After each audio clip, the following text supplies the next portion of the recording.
Bonsoir Linda. Bonsoir Mohamed, meilleurs vœux. Bonne année à vous. Bonne année. Plein de bonnes choses. Vous êtes allé vous promener pendant les fêtes un peu? Petit peu. Ouais. Est-ce que vous avez pratiqué une langue étrangère, l'anglais par exemple? Un peu d'italien, un peu d'anglais. Ah, parce qu'il y a des mots, Mohamed, des mots français ou des termes français qui n'ont pas d'équivalent en anglais. Vous saviez ça? Ah, des mots, des expressions. Alors je vous donne un exemple. Le bon vivant. Le bon vivant, c'est quoi? C'est une personne joviale qui apprécie les plaisirs de la vie, notamment la bonne chair, le bon vin.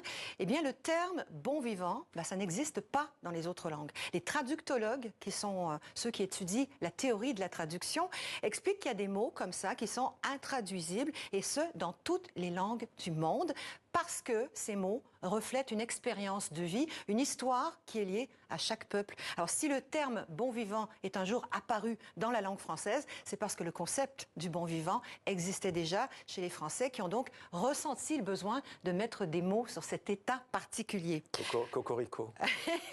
Autre exemple du cocorico, la flemme. Vous savez ce que ça veut dire, avoir la flemme, Mohamed? Oui, être un peu fatigué, on va dire. Ouais. Oui, alors ça veut dire deux choses précisément. D'une part, être paresseux, et d'autre part, ne pas avoir l'énergie. Ah non, je bouge pas, j'ai pas envie, j'ai la flemme.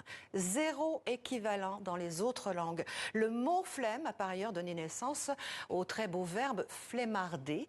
Qu'est-ce que tu fais aujourd'hui? Rien, je flemmarde. Typiquement français.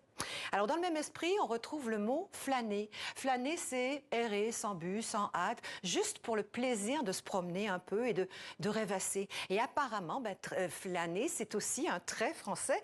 Les anglophones ont un tas de mots qui lui ressemblent, mais aucun qui s'en rapproche avec exactitude.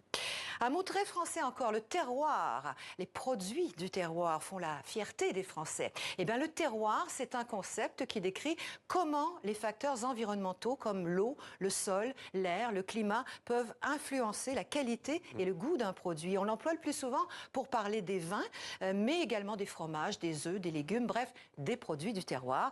Ce mot-là, les anglophones n'avaient pas d'équivalent. Alors, ils l'ont repris tel quel en français, terroir, avec un petit accent.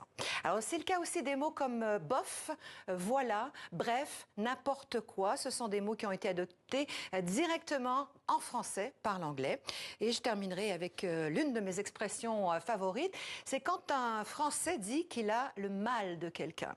C'est un peu comme avoir le mal de mer. J'ai le mal de toi, ça signifie toi que j'aime, tu me manques tellement que j'en ai mal au ventre. Eh oui, l'amour, ça fait mal. Et ça, c'est pas spécifique aux Français.